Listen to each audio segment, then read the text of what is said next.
All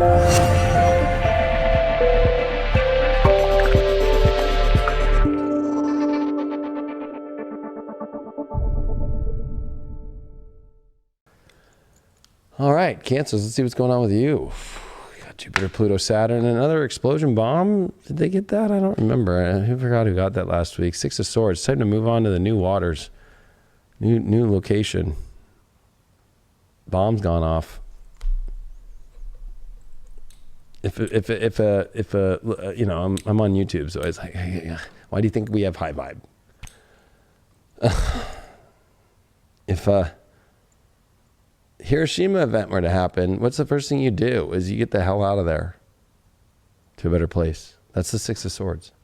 This is like one of the best renditions of the Six of Swords I've ever seen, because usually it shows like a very tranquil boat with a woman who's put her, like, you know, with her child, who's put like a blanket over themselves and kind of put it in, like, you know, the person's taking them across the water to the other side. This is kind of like, are you going to move to the best position? Or are you going to just sit there and get pummeled more?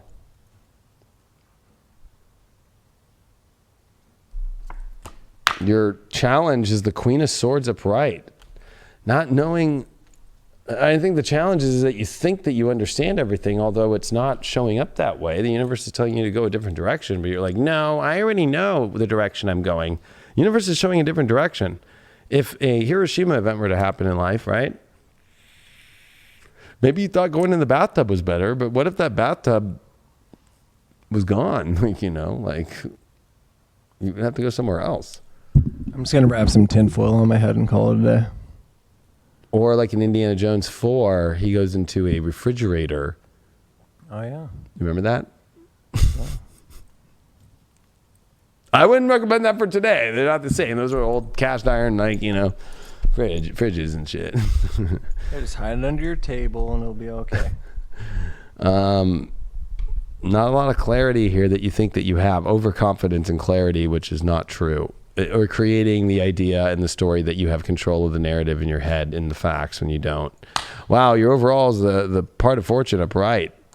So, I mean, allow the wheel to turn where it's supposed to go in life for the ultimate fortune, especially by crossing over to a different side of the bridge here.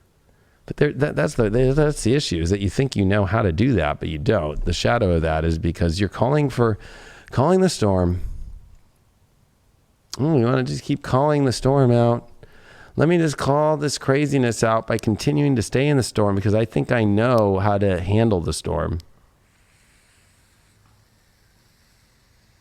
If you were in a Category 5 hurricane, would you call on another storm to come through? It's like, I feel like that's what Cancers are doing. Like I want to be tested so much.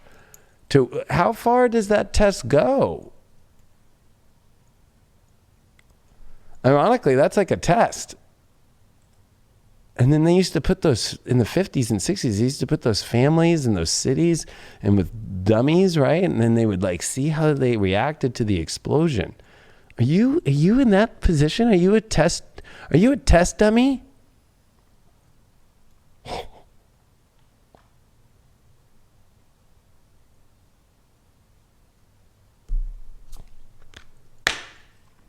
Ten of Swords reversed. The only way out of the continuing situations that aren't changing is to move to a new place.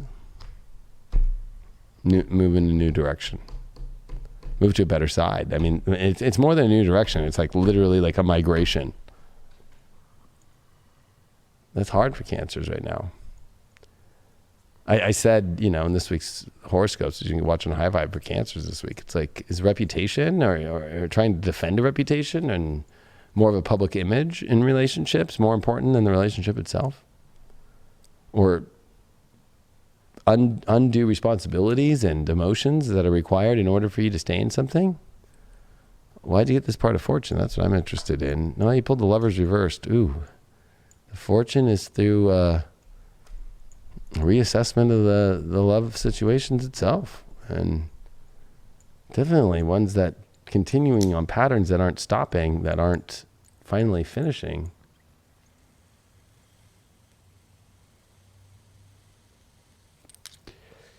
This Mercury in Scorpio is in your 5th house of love. It's opposed Uranus in your 11th, telling you that love is in other directions and other places, but you don't want to listen.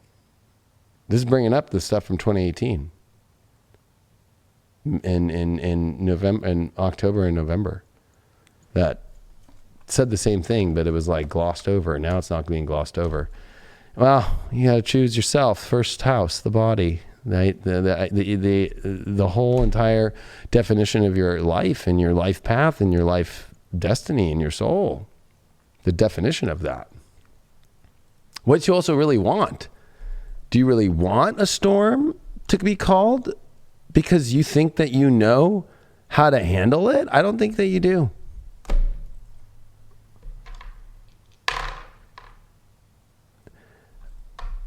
10th house, Venus, Aries. Well, that's making big choices about what you really want in your life and doing it, opposed to restricting yourself of what you really want. That's the big difference. The fall of Venus in Aries will take on the identity of something that it doesn't want to have, especially in the 10th house, and restrict yourself and try and stay responsible for things that you don't feel that you need to be responsible for. And it also is the prop of, it's literally a prop.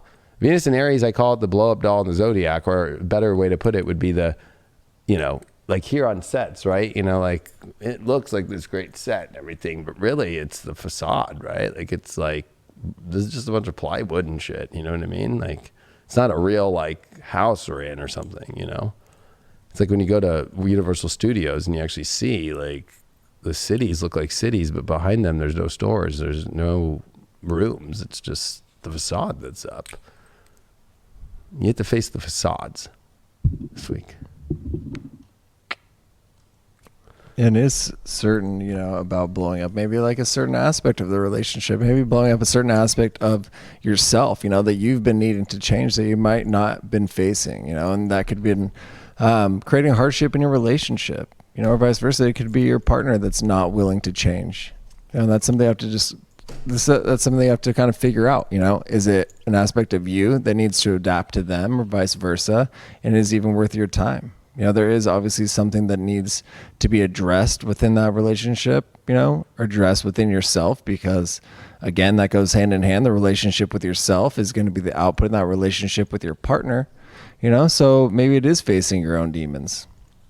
Maybe it is allowing yourself to say, okay, I was fucking up in this aspect. Or it could be on your partner, but there is something that needs to be addressed. There is something that needs to be brought to the table and that needs to be discussed. Then you can decide whether it is time to walk away or to continue to allow this to grow. It reminds me of Pinocchio's nose. Like, how long is that nose going to get? Is it going to start growing leaves on it? Is it starting to attract a flock of seagulls that are able to sit on that nose? Do you need a plastic owl now? Or are you going to like stop lying to yourself and let the nose come back to normal? Or do we need to get a plastic owl? Because the bird poop on this thing on your nose probably is not fun.